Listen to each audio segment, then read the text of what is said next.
श्रीराम. श्री ब्रह्मचैतन्य गोंदवलेकर महाराज. प्रवचन. कर्तेपणा टाकणे हाच परमार्थ. 1 जून.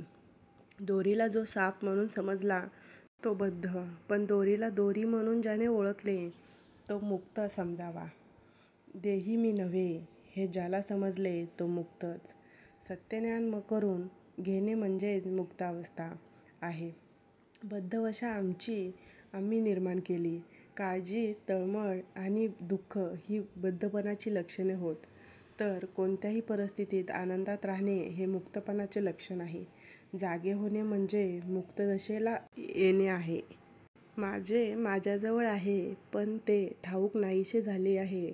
भगवंताला विसरल्याने मी देही असे म्हणू लागलो. देह तर माझ्या ताब्यात नाही, तेव्हा मी देही नाही हे सिद्ध झाले. आपण कर्तेपण आपल्याकडे घेतो आणि त्याबरोबर सुख-दुःखही आपल्याकडे येते. मला सुख नाही आणि दुःखही नाही असे ज्याला वाटेल तो मुक्त समजावा. कर्तेपण धातुक असते.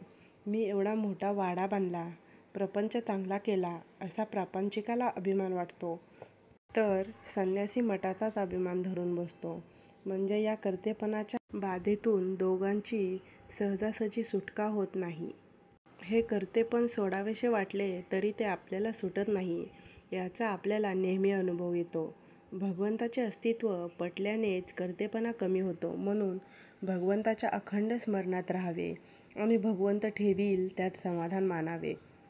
भगवंताच्या स्मरणाशिवाय जेथे आपल्याला सुख होते तो विषय समजावा. विषयाच्या संगतीत परमार्थापासून वेगळे असणे याचे नाव प्रपंच आणि परमार्थाच्या संगतीत विषयात राहणे याचेच नाव परमार्थ. फळाची अपेक्षा ठेवून आपण जी कृती करतो ते कर्म होय, पण फळाची अपेक्षा न ठेवता आपण जे कर्म करतो ते कर्तव्य ठरते आणि असे कर्तव्य भगवंताच्या स्मरणात करीत राहणे हाच परमार्थ. हे करीत असताना भगवंताला दृष्टीआड न होऊ देणे याचेच नाव अनुसंधान होय.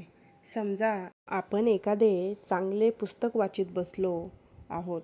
इतक्यात आपल्या पायाला एक मुंगी चावली.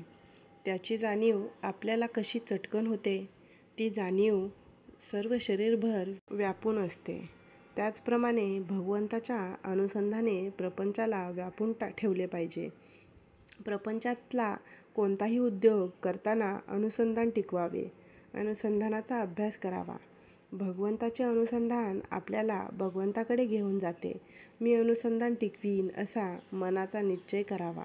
बोधवाक्य. आपले कर्तव्याला न विसरावे, भगवंताचे अनुसंधान राखावे.